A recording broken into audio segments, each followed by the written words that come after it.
est de retour, on est là, on est calé. Docteur Philo. Oui. Seigneur.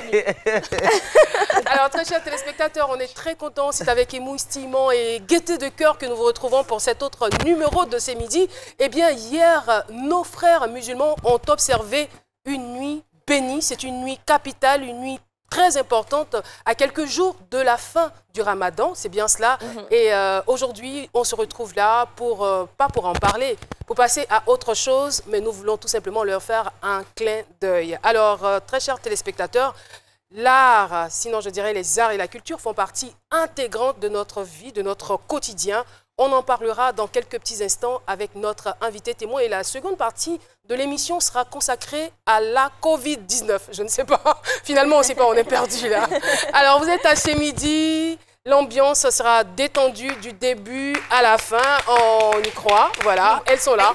Cassandra, Marie-Paul, Adjé. Elles ont envie de faire un truc. Alors, allez-y. Ça sera quoi? Ça sera du zouglou, ça sera... Philo donne le rythme. Non, Oui, non. Masque, il ne chante pas comme ça. Non, Philo, vous n'êtes pas un masque. C'est quoi ça? Philo, vous n'êtes pas un masque, arrêtez-moi ça. C'est Masque qui est là aujourd'hui. Je dis là, Masque n'applaudit pas, il n'est pas... Il est effrayé. Non, sérieux, vous avez eu peur là? Il me fait tout le temps le coup en fait. C'est trop bizarre là. Je supporte tout. Je suis fatiguée un peu. Alors Marie-Paul, ça va? Tout va bien? Je vais bien, par la grâce de Dieu, tout va très très bien. Très bien, d'accord. Et Cassandra? Je vais bien. Ça va? Je vais très La nuit bien. n'a pas été difficile? Du tout. Tout va bien. Tout va super bien pour moi. Docteur Philo, avant d'être masque, est-ce que vous êtes allé à la mosquée hier? Oui, on était à la mosquée, on a prié. C'est pourquoi mes yeux sont rouges là. Ça, c'est pas faire des masques même. Ça, mais mes yeux sont rouges naturellement. Et jusqu'à 4 heures. Vos yeux sont rouges naturellement ou vos yeux sont rouges parce que vous n'avez pas suffisamment dormi? Parce que je n'ai pas suffisamment dormi, donc c'est naturel. Comme il y a les trucs de masque sur moi là, donc les gens ont pensé qu'il y a mis un truc, une plante dans mes yeux. C'est pas ça en fait, voilà. Sinon, on a fait les dons, on a pardonné les péchés, on a... En tout cas, moi-même, c'est comme si comment on appelle ça? Vous vous sentez renaître en fait. Voilà, je me sens renaître. Voilà. Vous savez, ça fait plus de 5 ans, ça fait 6 ans maintenant qu'on travaille ensemble, donc je connais vos pensées. C'est ça, c'est ça. C'est cela. C'est la renaissance. Docteur Philo est un artiste dans l'âme et il nous fait tout le temps rigoler, que ce soit en plateau, que ce soit au bureau. Docteur Philo, il est comme ça, il ne change pas. Mais derrière, c'est un garçon quand même un peu timide. Petit secret, voilà. Alors, mon combat à travers ma galerie, amener les Africains à aimer et valoriser nos arts et cultures. C'est donc le thème autour duquel nous allons aujourd'hui échanger avec une dame qui répond au nom de Cynthia Nyampo. Dans quelques petits instants, elle nous rejoindra sur le plateau de C'est Midi, mais avant, voici son portrait. Aujourd'hui, C'est Midi reçoit une invitée assez créative qui se démarque par la qualité de son travail. Cynthia Nyampo est une jeune femme très active, âgée de 35 ans et mère d'un enfant, diplômée d'une maîtrise en droit des affaires et d'une licence en communication option journalisme. Elle sera en 2015 la responsable commerciale d'une agence de communication, puis en 2017, gérante d'une galerie d'art de la place. Cynthia Nyampo est aujourd'hui la fondatrice et directrice générale d'une agence de communication pour la promotion des arts et de la culture. Grande passionnée dans le domaine, elle est toujours à la recherche de belles idées pour valoriser et promouvoir l'art africain. Un combat qu'elle mène à travers sa galerie. Elle nous en parle dans un instant avec Caroline. Et voilà notre invitée Cynthia Nyampo, elle est galeriste, elle nous rejoint donc sur le plateau de C'est Midi. Cynthia Nyampo, elle est juriste de formation. Bonjour et bienvenue. Bienvenue, on est très heureux de vous recevoir sur le plateau de C'est Midi. Et comme je le disais, vous êtes de formation juriste et galériste depuis 2017. Vous êtes fondatrice et directrice générale d'une agence pour la promotion des arts et de la culture. En tout cas, chère ambassadrice, tout ce qu'on peut vous souhaiter, c'est la bienvenue sur notre plateau et votre parcours, votre expérience. Elle est riche, votre expérience. On va la partager, on se fera donc un plaisir de la partager. Et pourquoi pas de susciter l'amour ou de faire grandir en nous l'amour des arts et de la culture. C'est bon? Ne soyez pas timide. Ne soyez pas timide. C'est vrai que... Merci Caroline, merci à tous de me recevoir ici. C'est un honneur et un véritable plaisir d'être ici avec vous. Et bah, ce sera avec plaisir. Plaisir partagé. Alors, je sais, c'est jamais aisé de se retrouver devant autant de caméras, devant les projecteurs. Ah oui. Et je vais vous proposer quelque chose maintenant qui va vous détendre et qui va vous faire sentir chez vous. C'est la chronique de Dr Philo. Il va nous dire ce qu'il pense de ce thème. Ok, d'accord. Alors, Philo, c'est parti. Le thème du jour, selon Dr Philo. Merci beaucoup, merci. Vous allez vous sentir chez vous tout à l'heure. Et déjà, moi j'apprécie déjà les tresses, ça fait très africain, ça fait artistique, ça fait africain. Merci. Et en même temps, c'est collé au thème en même temps. Ça dit, il ne s'agit pas de venir parler de ce genre de thème et puis porter mèche humain. Ouais, il n'y a pas de concordance. Vous avez quelque chose contre les mèches? Nous parlons de l'art. Là, on parle de la culture africaine. J'ai rien contre les mèches. Voilà, j'ai rien, mais seulement que... C'est-à-dire que ce qu'elle dit, ce dont elle va parler est en adéquation avec sa tenue vestimentaire et son style. C'est ça mon problème. Okay, voilà. Et voilà, même si ça pourrait se dire autrement. J'ai pas trop un penchant pour les mèches aussi, mais vraiment j'apprécie et c'est bon. Et déjà vous êtes africaine même dans l'âme. Quand on vous voit venir, on sent même que c'est... C'est-à-dire on dirait... Elle transporte l'Afrique. Elle transporte l'Afrique. C'est-à-dire son nom même, Nyompo même là. Ça c'est Obé. Obé Guéré, BT. Parce que Nyom même c'est l'homme. Oui, voilà. Nyon c'est l'homme. Voilà, Nyompo c'est l'homme qui est là. Oui. Sauf que moi je suis BT, je suis de la Nawa, de la région de la Nawa. C'est la même chose là même, c'est la même chose là. Je vais dire que ce que vous faites, votre combat est très noble. Voilà, votre combat est très noble. Parce que déjà l'Afrique, si on ne fait pas attention, l'Afrique va disparaître de la carte du monde, hein, ça c'est sûr. Franchement, parce que nous-mêmes, tout à l'heure, quand à l'entendre... Non mais parce que mais nos origines, regardez tout de suite, quand il dit... Cri de masse, elle s'est effrayée. Pourtant, elle-même, là, c'est son nom même du village, elle vient de dire comme ça, mais elle a peur de son nom. Même tout à l'heure, j'ai dit, nous, d'attacher au collège. Non, c'est jamais. On a peur de nous-mêmes, notre truc. Pourquoi ce dont on a peur, les Européens, quand il y a masques, les festivités des masques, c'est les Blancs qui viennent filmer, qui s'approchent de nos masques. On a besoin de ça. Nous, Corona même, tout ça. Le monde entier, ils n'ont qu'à nous laisser en paix. Vous allez voir si l'Afrique ne va pas trouver médicaments de Corona là. Mais on est collé à l'Occident, on est là. Même quand on trouve quelque chose, il faut attendre excusez-moi, mais comment on appelle ça même? L'accord ou bien l'approbation de Olga, de Mohamed ou de Seri. Hein? Ne pensez pas aux initiales, sinon vous allez me faire dire des choses ici. Donc restons nous-mêmes. Et nous avons besoin d'ici. Quand on dit galerie là, c'est quoi l'origine même de la galerie? C'est ce que l'on a acquis pendant la galère. Quand on installe dans un tunnel qui nous fait rire. Tout ça c'est là. Tout ça c'est là. Donc parlez sans le micro, vous voyez un peu. Donc, il paraît que votre micro il passait pas bien. Le micro il passait pas bien. Donc j'étais en train de dire que ce que vous faites est un combat noble et que l'Afrique a besoin quand même de tout son art, de toute sa culture. Ça fait qu'aujourd'hui, je l'ai dit et je lui dis que l'Afrique, si on ne prend garde, l'Afrique va disparaître de la carte du monde. Et c'est dangereux parce qu'on a l'impression d'être collé à tout ce qui est occidental et autres, tout ça là. J'ai parlé de mèches humaines, tout ça. J'ai rien contre les mèches humaines, mais quand j'entends quelqu'un dire, quand on dit mèche humaine, déjà, toi, tu n'es pas l'homme. Mais tes cheveux là, c'est déjà plus que humain. Voilà. Donc je veux dire que c'est noble ce que vous faites et continuez les galeries, je l'ai dit, c'est ce qu'on a acquis, ce qu'on s'est approprié dans la galère, qu'on installe dans un tunnel et quand on regarde un jour, on en rit. C'est ce qu'on appelle la galerie. Et votre combat est noble. Oui, mais vous êtes jeune et puis vous gardez les anciens objets. Je pense que vous avez dit l'essentiel. Voilà, j'ai dit. Merci beaucoup. J'ai dit aussi pour Corona, micro, j'ai dit Corona, quand on laisse après, nous on peut avoir notre médicament. Voilà. Nous, on ne peut pas chercher médicaments. Si on trouve médicaments pour avoir l'approbation, d'abord, il faut avoir l'approbation de Olga ou de Mohamed ou de Seri. Inutile de penser aux initiales. Oui. On est dans le thème, Dr Philo. L'art et la culture.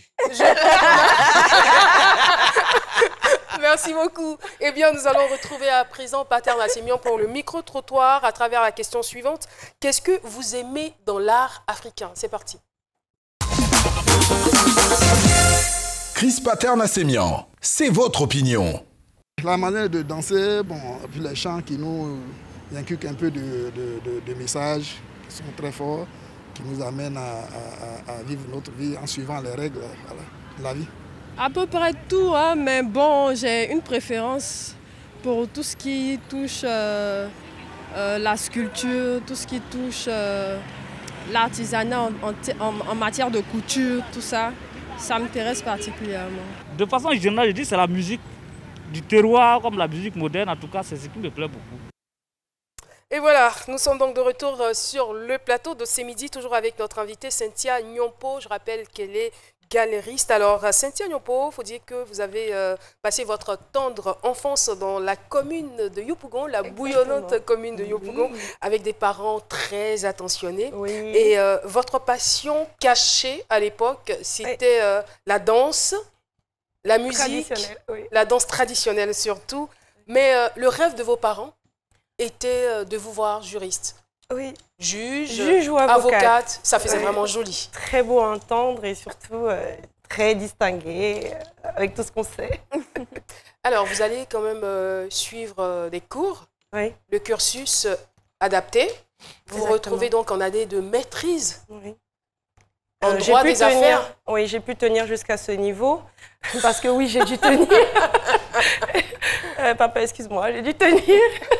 J'ai dû tenir jusqu'à ce niveau, oui, parce que c'était le souhait de mes parents. Et à partir de ce niveau, justement, je me suis dit, bah, il est temps. Qu'est-ce qui s'est bien passé? Qu'est-ce qui s'est bien passé? Il fallait Parce que vous décidez d'arrêter, en fait. Oui, je décide, non, pas d'arrêter, on ne peut pas arrêter le droit, on peut continuer, vous savez, parce que le droit est vraiment... offre des possibilités incroyables, hein, beaucoup de possibilités, pas mal. Donc on peut revenir au droit après, même avec ce que je fais, c'est le projet. C'est certainement le discours que vous avez tenu pour apaiser la colère de votre papa. Pas la colère, mais de le garder un tout petit peu, de le rassurer, lui dire, tu sais, de toute façon, on va y revenir. Et quelle a été sa réaction? Mes parents m'accompagnent en général, m'accompagnent. Là, maintenant, oui, je suis une dame, je suis une grande fille. Alors, dès lors que vous décidez de suspendre, voilà, ça sera l'expression, de suspendre vos études en droit, qu'est-ce que vous décidez de faire? Alors, je décide d'aller à la rencontre de moi-même. C'est fort, ça. Oui, à la rencontre de moi-même parce que tous ceux qui me connaissent, ils le savent, Cynthia, j'ai 10 000 et une choses en même temps. C'est fort. À un moment, il fallait bien qu'on laisse tout ça s'exprimer. J'ai commencé par la communication parce que c'est ce que je voulais faire. Aussi. Donc, vous allez vous inscrire dans une école de journalisme? Oui, de journalisme justement au Sénégal, à Dakar. Et j'ai pu être formée là-bas. Je reviens à Abidjan et il faut travailler. J'ai eu une opportunité dans la communication, dans une agence de communication où j'ai pu être formée en tant que commerciale, donc après responsable commercial. Et puis après là-bas, oui, c'était pas mal, j'aimais beaucoup parce qu'au contact de beaucoup de personnes, de gens, on peut parler, présenter des gadgets de luxe et de marque et tout, c'était vraiment très bien. Et après, j'ai eu un petit moment, un petit temps de pause, le temps de me retrouver. Et véritablement, qu'est-ce que je voulais faire? J'étais encore en train de réfléchir quand ma tante, mon mentor, celle qui m'accompagne, mon ange gardien, m'a proposé justement, pourquoi pas, de me retrouver en galerie. Donc en tant que gérante dans une galerie d'art. Elle m'a dit, je pense que tu en as les aptitudes. On recherche une gérante dans une galerie d'art et je pense que tu peux le faire. Alors, quelles étaient donc ces aptitudes-là? Parce que ce qu'on sait de vous et ce que vous venez de dire, vous êtes créative, vous aimez le contact, voilà, et ça bouge, vous avez 1000 choses en même temps dans la tête, mais est-ce que c'est suffisant pour être une galériste ou il y avait d'autres qualités qui étaient en vous? Oui. Alors, pour cette passion cachée, donc, beaucoup de personnes autour de moi ne savaient pas forcément que j'avais cet amour, j'avais tout ça en moi. Ma tante, comme je vous l'ai dit, a toujours été avec moi. Donc, elle le sait, elle me connaît très bien. Ça ne veut pas dire que mes parents ne me connaissent pas, mais on a toujours une petite porte de sortie. Caroline Assier. Quelle coïncidence. Et heureusement qu'elle s'appelait Caroline, parce que récemment, j'ai vu Prissy qui disait il y a des tantes, des tantis et des tontons, lorsque vous entendez leur nom, ça fait vraiment peur. Bon, Caroline, ça fait pas trop peur, ça fait un peu gentil. Ça fait grâce, elle est très élégante, ouais. Elle est très gracieux. C'est vrai. C'est mon modèle. Alors, donc, la personne la plus inspirante, en plus, j'ai pas mal de figures en moi, le monde qui m'inspire, et c'est plutôt autour de moi, les gens que je rencontre, ma famille. Donc, avec ma tante, pour revenir à ce que je disais, qui m'a mise sur le chemin. Donc, elle m'a tenu la main, elle m'a rassurée, elle m'a dit « tu peux le faire ». Alors, c'était... j'arrivais dans un monde très grand comme ça, et il fallait apprendre. Donc, alors moi, on va dire que c'est une passion qui m'a amenée petit à petit vers une vocation. Parce que dans cette galerie, j'ai été formée sur pas mal dans différents ateliers. Qu'est-ce que vous avez réellement appris dans cette galerie? Dans cette galerie, j'ai appris à travailler le bois, tout le protocole de finition du bois, en encadrement, parce que je fais aussi du conseil en encadrement. J'ai appris à faire des abat-jours. Parce que moi j'adore. Oui, riche. Donc j'écris également des âmes de lampe, donc parce que bientôt vous verrez mes inspirations personnelles, donc en thème de luminaire africain, pour égayer notre petit monde moderne, tout ce qu'on a de moderne avec ce qu'on a de purement identitaire, donc notre culture, on essaiera de le faire ensemble. Voilà, parce qu'on tient compte de chacun et tout dans ce qu'on essaie de créer. Alors donc j'ai été dans cet atelier d'abat-jour et dans un atelier de ferronnerie, parce qu'on avait un atelier de ferronnerie également, où j'ai aussi appris le protocole de finition sur le métal et tout, parce que je vous ai parlé de tout ce qui est mise en valeur des pièces africaines justement qu'on avait, des pièces de sculpture ou de lampes, des masques et tout. Et aussi avec la peinture. J'ai été formée par une galeriste que j'aime beaucoup. Je ne l'ai pas prévenue. Tata Mathilde, qui m'a aussi bien formée, qui est une galeriste très, très connue, pour ceux qui sont dans le milieu, Mathilde Fiancan. Et aussi, j'ai été formée par mes patronnes. Cette formation va durer à peu près combien de temps? Alors, pratiquement 2 ans, avec des patronnes très patientes. C'est un peu chaud aussi par moments, mais elles ont su réveiller en moi l'envie d'apprendre, d'aller au-delà et tout. Beaucoup de lectures, faut vraiment... j'ai appris tout ça sur le tas, on va dire. Parce que je me suis retrouvée dans mon monde. C'est ce que je voulais faire. Et je me suis donnée. J'ai laissé simplement ouvrir mon esprit à tout ça. Et puis après la galerie, m'est venue l'idée de mettre tout ce que j'ai pu apprendre pendant mon parcours justement au service de ma passion. Justement, c'est une très belle chute pour la fin de cette première partie, parce que dans la deuxième partie de notre échange, vous allez nous parler donc de cette passion, comment est-ce que vous l'exercez et comment est-ce que vous faites le choix des artistes que vous décidez de promouvoir, de valoriser, et surtout, comment est-ce que vous pouvez nous communiquer cet amour pour les arts africains, parce que c'est l'un de vos combats. Oui. On ne va pas tout dire maintenant, on marque juste une pause, c'est l'heure de la pub. À tout de suite. Et oui, nous sommes donc de retour sur le plateau de ce midi, toujours avec notre invitée Cynthia Nyompo, galériste. Eh bien, si vous nous avez suivis depuis le début de cette émission, vous allez savoir que ce n'était pas son choix. Voilà, donc elle a été contrainte par ses parents à faire une formation de juriste. Et arrivé à un certain moment, elle décide donc de tout abandonner, de fermer la porte, jeter la clé sous le paillasson, se retrouver à Dakar pour apprendre le journalisme. Et elle revient donc en Côte d'Ivoire pour faire la rencontre avec elle-même. Ce sont les expressions. C'est l'expression que vous avez utilisée. J'ai fait la rencontre avec moi-même. Vous êtes retrouvée parce que vous étiez dans votre élément. Oui, je me suis retrouvée. Ça m'a apporté beaucoup de sérénité, parce que quand on veut accompagner, encadrer des talents, il faut soi-même être, il faut l'éprouver. D'accord. On ne recherche pas, on ne va pas vers la richesse d'abord, on n'est pas en train de chercher de l'argent. On est en train d'amener des personnes à atteindre un certain niveau, donc le meilleur d'eux-mêmes. Histoire de valoriser ce qu'on a. Vous savez, on a des talents incroyables ici, des talents artistiques incroyables en Côte d'Ivoire, localement. C'est le but de tout ça, c'est de valoriser ce qu'on a ici. C'est cela. Alors, deux années, on va dire, constantes d'apprentissage. Effectivement. Et vous vous retrouvez. Et comment est-ce qu'on devient galériste? Est-ce qu'une simple formation sur le tas suffit ou à la fin de cette formation-là, on se voit décerner un diplôme ou une attestation? Ah oui, il faut être formé pour ça. Tout le monde n'est pas galeriste qui veut. Oui, moi j'ai eu beaucoup de chance. On va dire que, comme je le disais, c'était l'heure et tout était disposé. J'ai eu beaucoup de chance. J'ai eu beaucoup de chance. Et comme j'étais disposée, j'ai appris. J'ai appris, je continue d'apprendre, on va dire. Je ne me sens pas... Je me présente comme telle, comme une galeriste, parce que le rôle du galeriste, c'est d'assurer le relais entre l'artiste et l'acheteur. Ça peut se limiter à ça. Après, le galeriste peut entrer dans la promotion, peut se permettre de faire de la promotion, accompagner à la production, permettre que l'artiste évolue dans un cadre assez professionnel et tout. Mais ça encore, ce n'est pas une obligation.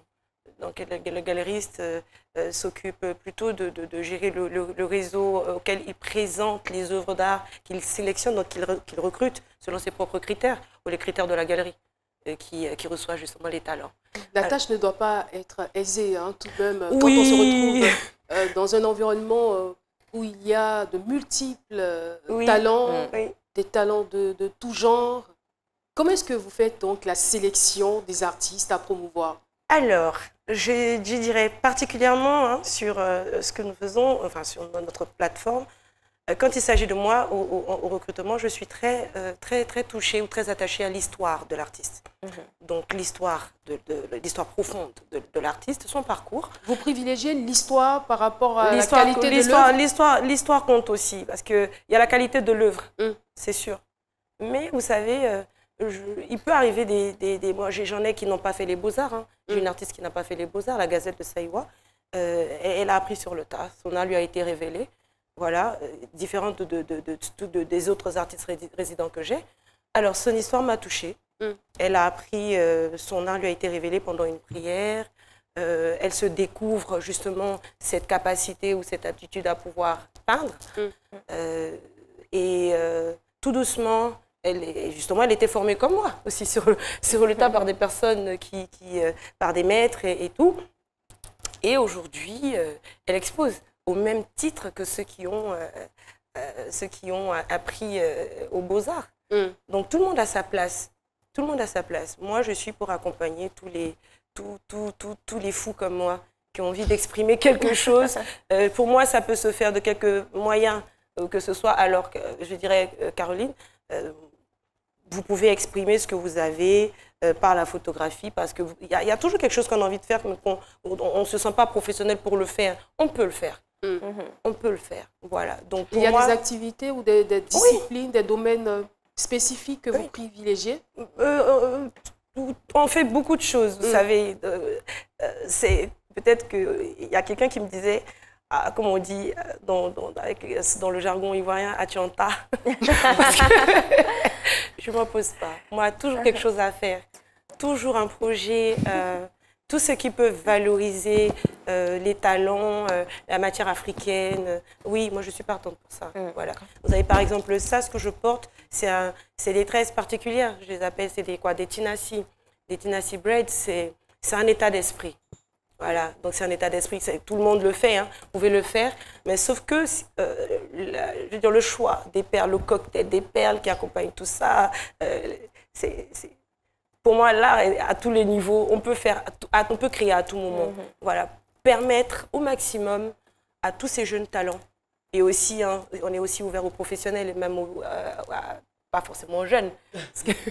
Pas forcément jeune. J'ai rencontré même un artiste, entre guillemets, Ayam Sokro, dans un coin de rue, qui peint depuis 13 ans, Kanaté.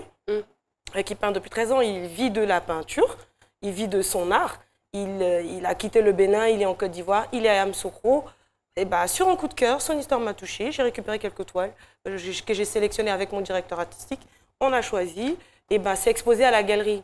Voilà, après, nous, on apporte le conseil. Alors, vous venez de parler d'un jeune homme qui vit de son art. On va donc donner la possibilité à Cassandra de poser sa question. Oui. Alors, vous parlez de votre travail avec beaucoup d'amour, etc. Oui. Moi, j'aimerais savoir, est-ce que vous pensez que c'est un secteur d'activité qui est rentable aujourd'hui? Parce que vous parlez de beaucoup d'accompagnement, d'investissement, mais aujourd'hui, est-ce que vous vivez de ça? Pour le moment, je vis de ma passion, on va dire. Être riche, oui, s'enrichir sur le long terme. Ah oui, parce qu'on a affaire ici déjà à des gens qui ne savent pas, il n'y a pas d'intérêt particulier à acheter ou à, bon, c'est pour les riches, oui, et tout. Oui, ça vient tout doucement, parce que déjà, le but premier, c'est de crédibiliser la scène locale. Crédibiliser la scène locale, c'est amener les gens à découvrir, à comprendre et à se dire que ce n'est pas que pour les riches. On verra beaucoup plus de talent. Et puis après, nous, on va... plus on crédibilise la scène locale, on s'exporte mieux à l'international. Mais vous les comprenez? C'est à ce moment-là qu'on va vers une cible qui s'y connaît, qui sait. Vous savez, à l'extérieur, l'art africain contemporain, l'art contemporain africain est au super top. Mais vous les comprenez, ces personnes qui disent que c'est pour les riches? Oh oui, je les comprends. C'est pour ça que sur notre... avec Sun Art, on est ouvert à toutes les bourses. Parce qu'on fait de la création sur mesure. Du coup, donc en dehors de ce que vous avez d'exposé, on peut avoir des projets de création avec des artistes, en accord avec les artistes pour des créations particulières, pour des profils particuliers. C'est pas parce que vous n'avez pas d'argent que vous n'avez pas le droit d'avoir accès à la beauté, à l'art et à tout ce que ça nous offre. Moi, j'aimerais bien aller dans le sens de Cassandra, parce qu'une chose est de pouvoir valoriser nos artistes, de valoriser nos talents. Et généralement, on sait qui achète les œuvres artistiques. On sait qui les achète, qui est preneur. Voilà. Mais vous avez un autre combat, c'est-à-dire au-delà de valoriser ces artistes-là, vous voulez plutôt amener les Africains à aimer leurs arts et cultures. La tâche doit être très ardue. Oui, c'est pour ça que je ne parle pas d'argent d'abord.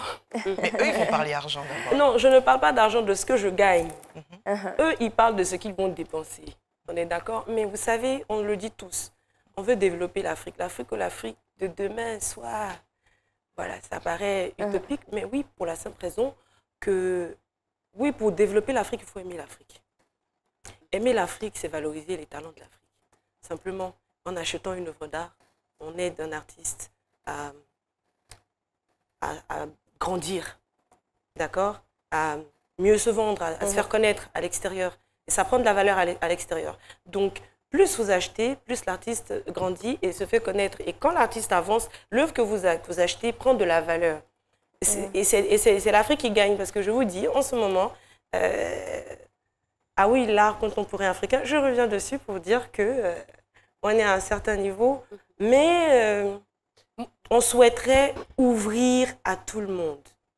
Que les gens comprennent qu'on veut que l'Afrique arrive à un certain niveau, mais il faut soi-même aimer l'Afrique en commençant par aller à la rencontre de l'Afrique, voir ce que l'Afrique nous propose. Il y a on a une diversité de cultures, de talents et tout. Ouais. Justement, parce que derrière ce que vous dites, il y a une certaine idéologie qui s'y cache. Lorsque vous parlez d'aimer l'Afrique à travers ses œuvres, quel est l'intérêt pour les Africains d'aimer leurs œuvres? On y a tout intérêt, puisque plus on aime, plus on valorise. Plus on aime, mieux on est l'ambassadeur de ceux qu'on aime. Voilà, donc si on est africain, qu'on ne valorise pas soi-même, on ne se valorise pas soi-même, on ne peut pas avoir de valeur aux yeux des autres, à l'extérieur. Donc ça passe par s'ouvrir. Je suis d'accord que les gens ne connaissent pas, c'est pas aller en galerie, franchement, non. Voilà, c'est l'une des raisons pour lesquelles nous avons mis en place la galerie digitale, pour permettre aux gens de pouvoir, à partir de leur téléphone, regarder, voir un peu l'actualité de tout ce qui se passe ici sur le plan culturel et artistique. Donc, on essaie de susciter l'intérêt tout doucement. Et à part cette galerie digitale dont vous avez parlé, est-ce que vous avez fait autre chose justement pour faire la promotion et pour attirer des personnes, pour leur permettre d'aimer? Oui, bien sûr. On a beaucoup de projets en cours. Vous avez vu comme ce que la contrainte Covid, avec ce que ça a causé. Donc, ça a mis pas mal en stand-by des projets très intéressants qui étaient... Mais avant ça, est-ce que vous avez déjà fait quelque chose? Oui, une exposition de présentation, déjà de tout ce qu'on avait, de tout ça, de la structure et tout. Après ça, des collaborations avec des structures. C'est ouvert à tout le monde? Intéressantes, oui. Quand vous faites des expositions, par ouvert. exemple. Alors, est-ce que vous communiquez suffisamment aussi dessus pour que les gens le sachent? Parce que parfois, on se dit non, c'est réservé à un certain type de personnes, donc on ne voit pas l'intérêt de s'y rendre. Oui, c'est vrai. J'avoue que bon, on a des expositions privées, mais de plus en plus, on est en train d'aller vers une tendance. C'est le but, comme je le disais, vers une tendance plus ouverte. Donc permettre aux gens, que les gens se disent que c'est pas que pour les riches, c'est pour tout le monde. Donc on peut venir. Voilà. Alors, vous qui êtes une communicatrice et une communicante, quelle stratégie vous adoptez pour convaincre les Africains d'aimer leurs œuvres? Alors, on s'amuse. J'adore. On s'éclate. On a tellement de moyens de s'éclater, on a tout. Donc, par exemple, lors d'une exposition... La stratégie, c'est de s'éclater. Oui, s'éclater. On s'éclate, on est soi-même. Voilà. Donc, ça peut être pour une entreprise, un team building ou tout ce que vous pouvez imaginer. On a le moyen les artistes sont capables de s'adapter à toutes les mutations possibles. Oui. Voilà. Et vous constatez quand même le changement à partir de là? Oui, à partir des gens qu'on a... Oui, on a eu divertissement. Oui, on a eu des collaborations intéressantes. Par exemple, dans le mois de novembre dernier, avec une conférence de la Banque mondiale qui se réunissait pour réfléchir, trouver des solutions aux répercussions des catastrophes naturelles sur les sociétés. Enfin, voilà, et il fallait une collaboration, ils voulaient une collaboration artistique. Donc, les artistes devaient venir rendre, selon ou avec leur talent, par leur talent, ce pourquoi eux, ils se rencontraient en fait sur cette conférence. Et oui, nous l'avons fait. Il y a eu de la danse, des conférenciers se sont très bien éclatés, il y a eu du live painting. Donc, vous voyez l'œuvre dans sa conception et tout jusqu'à au moins 95% de finition voilà. Et oui, on a une façon différente de créer, de susciter quand même, de vous tenir en haleine et puis de vous donner envie de revenir. Ouais, de toute façon, la prochaine fois, on vous invitera parce que vous serez les ambassadeurs de... Vous l'exprimerez encore mieux peut-être que moi. Voilà. En tout cas, vous avez fait de votre mieux. Et oui, j'espère. Infiniment pour votre noble combat. Merci. Voilà, celui de valoriser les artistes africains, mais surtout d'amener les Africains à aimer leurs œuvres. Je le dis et je le répète parce que nous savons très bien, nous avons un passé, je ne dirais pas récent, mais un passé qui nous a laissé de graves séquelles. Et on a besoin de s'aimer en tant qu'Africains. On a besoin de nous aimer entre nous, Africains, pour pouvoir sortir de là. Parce que personne ne viendra nous aimer à notre place. Personne ne va cultiver nos ressources à nos places. Personne ne va industrialiser nos ressources à nos places, nos matières premières. Il n'y a que nous. Et c'est sur nous et nous seulement que nous devons compter. Exactement. Merci infiniment. Merci à vous. Merci de m'avoir reçu. Merci beaucoup. J'espère que voilà, on a passé un très bon moment. Et j'ai hâte de vous retrouver en galerie. Parce que, voilà. Après le Covid ou... même pendant le Covid, on essaie de tenir compte. On suivra juste les mesures de distanciation. Oui, exactement. Tout est respecté. Vous pouvez venir découvrir le travail des artistes que nous avons, des résidents comme des non-résidents. On vous tiendra informé. Nous avons la page Facebook également qui est active. Nous avons le site. C'est quoi le nom de la page? Sun Art & Com sur Facebook. Et aussi le site. Voilà. Merci. Je vous remercie. Merci beaucoup. Vous voyez, et ça s'est très bien passé. Et voilà, c'était donc Cynthia Nyompo qui était notre invitée du jour. Vous pouvez toujours nous suivre sur RTI 1. C'est la chaîne qui rassemble, la seule d'ailleurs. Alors, comme je vous l'annonçais en début d'émission, nous allons recevoir notre invitée de la deuxième partie. C'est Docteur Linda Kaboré, la maman de Paulus, qui appelle affectueusement Paulus Docteur Paulus. Et on a besoin d'en parler, on a besoin de revenir sur les détails. La répétition étant pédagogique, le Covid est toujours présent, le Covid-19, le virus est toujours présent. Et continuons donc d'observer les mesures barrières. Juste après la pub, notre invité. Et voilà, docteur Linda Kaboré va nous rejoindre, mais Paulus est déjà installé. Popo. Tout à fait. Bonjour, Madame Da Silva. Je suis sûre qu'au quartier, il y a des gens qui vous appellent docteur Paulus. Oui, et même les messages que je reçois sur Facebook. Eh, c'est pas de l'usurpation d'identité. Il n'est pas du tout médecin. C'est pas docteur Paulus, c'est Paulus. C'est juste pour le fun. Vous aimez bien ce rôle. Non, en fait, c'est bizarre, mais ça lui colle bien. Oui, mon titre de docteur, il est uniquement valorisé ici. En dehors, je le perds. Alors, Madame Da Silva, avant d'en venir au point en ce qui concerne le coronavirus, permettez. Oui, il y a de quoi. Franchement, cette dame a une élégance sans pareil, franchement. L'élégance et le charisme. Ben justement, j'allais dans ce sens. Vous êtes toutes superbement vêtues sur ce plateau. Merci beaucoup. Merci, Paulus. On va l'acclamer. La femme, c'est cela. La femme, c'est la grâce. La femme, c'est la beauté. Ah oui. Voilà. On n'en fait jamais. Alors, c'est pas parce que Corona est là qu'on va se négliger. Mais justement, j'allais dire, la beauté de la femme n'a rien à voir avec le coronavirus. On s'adapte. Même dans le confinement, on luttait. On a lutté pendant le confinement. Il n'y avait pas de coiffeuse, il n'y avait pas de maquilleuse, mais on luttait tout le monde. Alors, Paulus. Alors, en ce qui concerne le point de l'actualité coronavirus en Côte d'Ivoire, il faut dire qu'au 19 mai 2020, 2153 personnes ont été identifiées étant positives face au coronavirus. Voilà. On a 1050 cas de rémission, donc 1050 guéris, 28 personnes décédées, ce qui porte aujourd'hui à 1075 le nombre de personnes en traitement. Donc, nous, on continue en ce qui concerne la sensibilisation et permettez-moi de rappeler qu'en ce qui concerne le Covid-19, nous avons 7 centres d'accueil Covid-19 opérationnels à Abidjan. Ils sont destinés aussi bien à l'information, au conseil qu'au dépistage et ils sont ouverts de 8h à 15h. On en trouve au complexe sportif d'Abobo, Cocody non loin de Saint-Jean, Koumassi place Inch'Allah, Marcory pas loin de la compagnie d'électricité, au plateau à la place Sorbonne, à Trècheville à la gare de Bandoukou à la sortie du pont de Gaulle et à Yopougon au stade de la BAE. Voilà. Voilà qui est clair. Alors, en ce qui concerne les questions...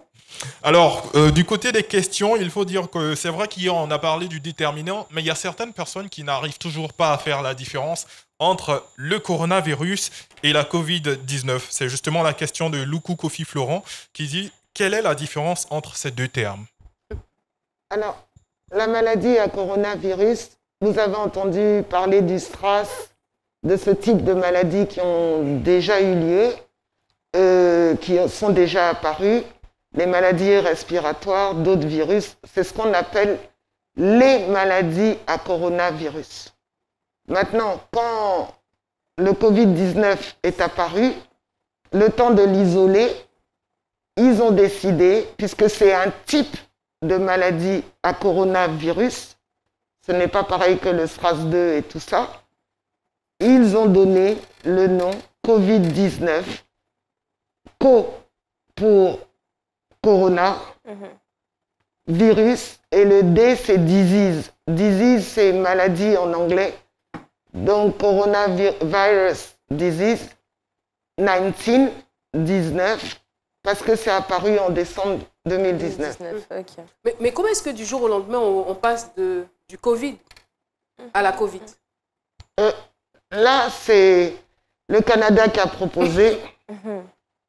Bon, on sait déjà que le Canada, le français est un peu spécial, mais les Français l'ont validé.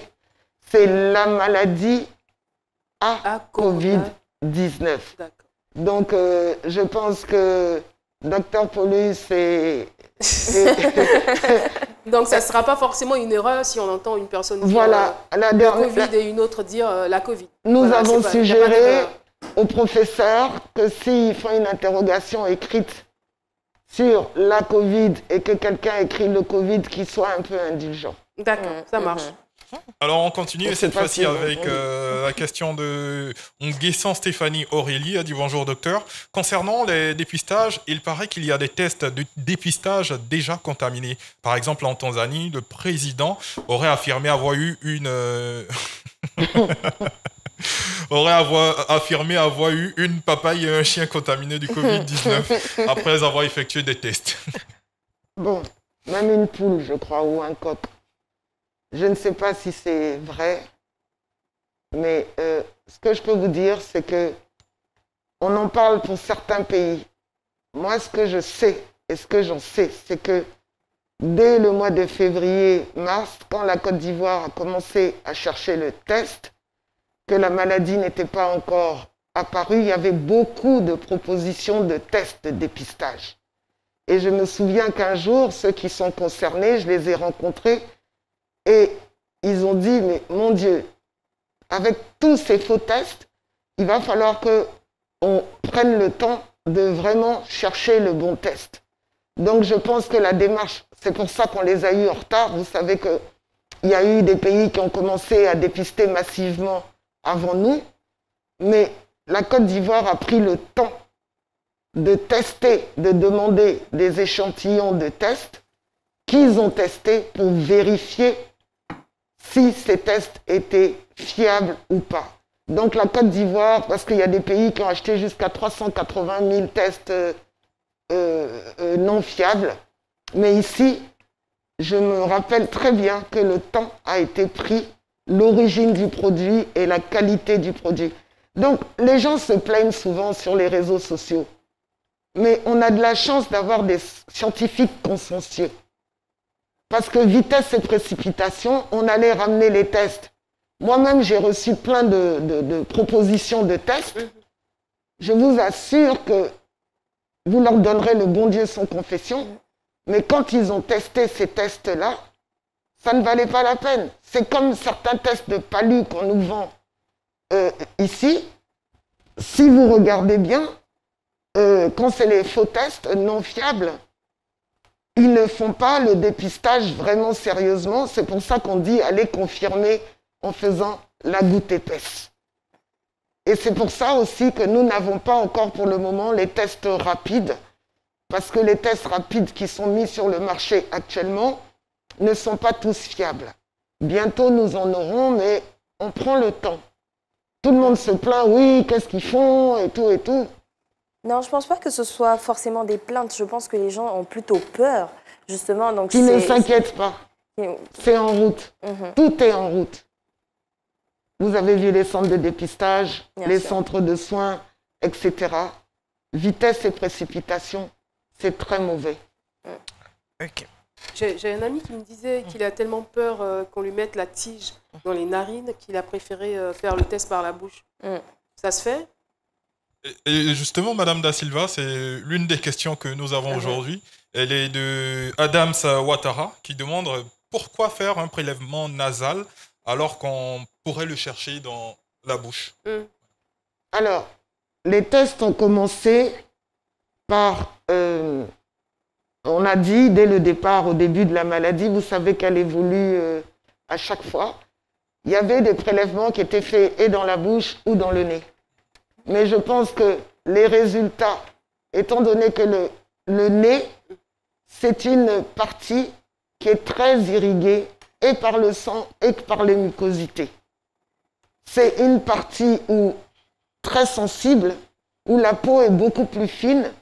Donc, les résultats étaient beaucoup, plus fiables par le nez que par la bouche. Vous en faites pas. Moi-même, j'aurais préféré que ce soit par la bouche, mais c'est par le nez. Il n'y a pas de risque, je veux dire, pour peut-être des personnes qui ont déjà des difficultés, soit de sinusite et autres. Est-ce que ça ne va pas irriter encore? Mais non, c'est pas comme ça qu'on a la sinusite. Non, il faut... Les mucosités, pardon, je sais pas.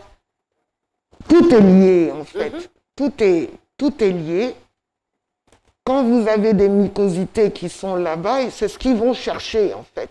Ils vont chercher, ils n'ont pas besoin de prélever 1 litre ou 1 kilo ou truc, juste, c'est un tout petit prélèvement qui est fait au fond pour être sûr qu'ils ont attrapé, enfin, qu'ils ont saisi avec leur coton-tige quelque chose qui permettra d'avoir un résultat fiable.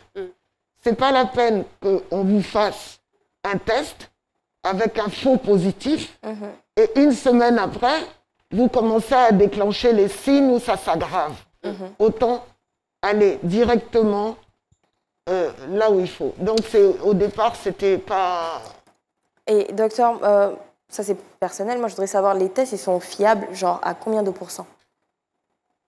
Je pense que ce n'est pas moi qui les ai commandés, mais validés par l'Institut Pasteur et l'OMS, je pense qu'ils doivent être à 99,9 parce que pour l'instant, je n'ai pas vu de faux positifs ici.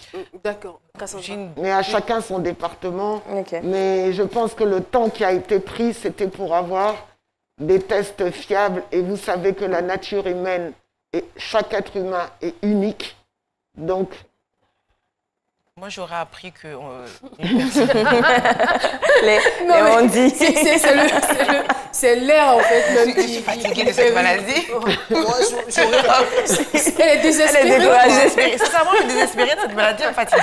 Donc moi, j'aurais appris que les personnes qui décèdent du coronavirus, on ne peut pas les voir. Les proches de la famille, on ne peut pas voir le corps. Est-ce que c'est vrai ou est-ce que c'est faux? Justement, il y a eu un film qui a été tourné à Ivosep, qui explique bien cela. Au départ, je reviens sur l'origine de la maladie. Au départ, les corps, les familles allaient voir le corps, les manipuler et tout ça. Quand il y a eu des retours, qu'il y a eu des contaminations, parce que quand le corps est encore chaud, si on peut dire, entre guillemets, le virus, il est encore actif.